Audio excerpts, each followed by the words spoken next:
Hello guys, good morning. তো আজকে আমরা সবাই মিলে চলে যাচ্ছি গঙ্গা স্নান করতে, মানে ফুল ফ্যামিলি আর কি। তার কারণ কাল আমাদের এখানে একটা পুজো আছে, ওই জন্য আজকে সবাই চলে যাচ্ছি গঙ্গা স্নান করতে। আজকে সকালটা খুবই সুন্দর গেল, তো সারা দিনটাও যেন ভালোই হয়। তো এই যে টিকিট কাউন্টারে চলে এসেছি, টিকিট কাটা হয়ে গেছে, এবারে যাব। তো এবারে আমরা নৌকায় করে ওপারে যাব, আর নৌকায় উঠতে কিন্তু আমার ভীষণ ভয় লাগে। তো আজকে প্রচণ্ড গরম পড়ছে, এত গরম, নৌকার উপরে দাঁড়িয়ে দাঁড়িয়ে পুরো প্রচণ্ড ঘেমে যাচ্ছিলাম। তো গাইস, আজকে আমার মায়াপুর যাওয়ার খুবই ইচ্ছা ছিল, কিন্তু আর যাওয়া হচ্ছে না। তার কারণ কাল আমাদের ওখানে একটা পুজো আছে, ওই জন্য আজকে তাড়াতাড়ি বাড়ি চলে যেতে হবে। আজকে আর মায়াপুর যাওয়া হচ্ছে না। তো আমরা এপারে এসে একটা সবাই মিলে ফুল ফ্যামিলি ধরে একটা ছবি তুলে নিলাম। তো ছবি তোলা হয়ে গেছে, এবারে স্নান করে নিচ্ছি। তো এই যে স্নান করাও হয়ে গেল, এবারে আমরা চলে এসেছি লাঞ্চ করতে। তো এই যে আমি আর আমার কাকি এখানে বসে আছি।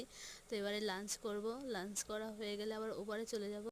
তো গাইস, আমরা এখন লাঞ্চ করছি কচুরি আর আলুর তরকারি আর নবদ্বীপের বিখ্যাত দই। তো গাইস, তোমরা যারা যারা নবদ্বীপের দই খেয়েছো তারা তারা তো জানো কীরকম দইটা টেস্ট। তো আমি যখনই আসি তখনই খাই, দারুণ লাগে। তো আমরা এবার নৌকায় উঠে পড়েছি, এবারে এপারে আসবো, চলেও এসেছি এপারে। তো গাইস, আমাদের গাড়ি আছে বাইরে ওয়েট করছে, তো আমরা এবারে গাড়িতে করে ডাইরেক্ট বাড়িতে চলে যাব। তো গাইস, আমরা ফাইনালি বাড়িতে চলে এসেছি। তো তোমরা সবাই ভালো থেকো, সুস্থ থেকো, টাটা।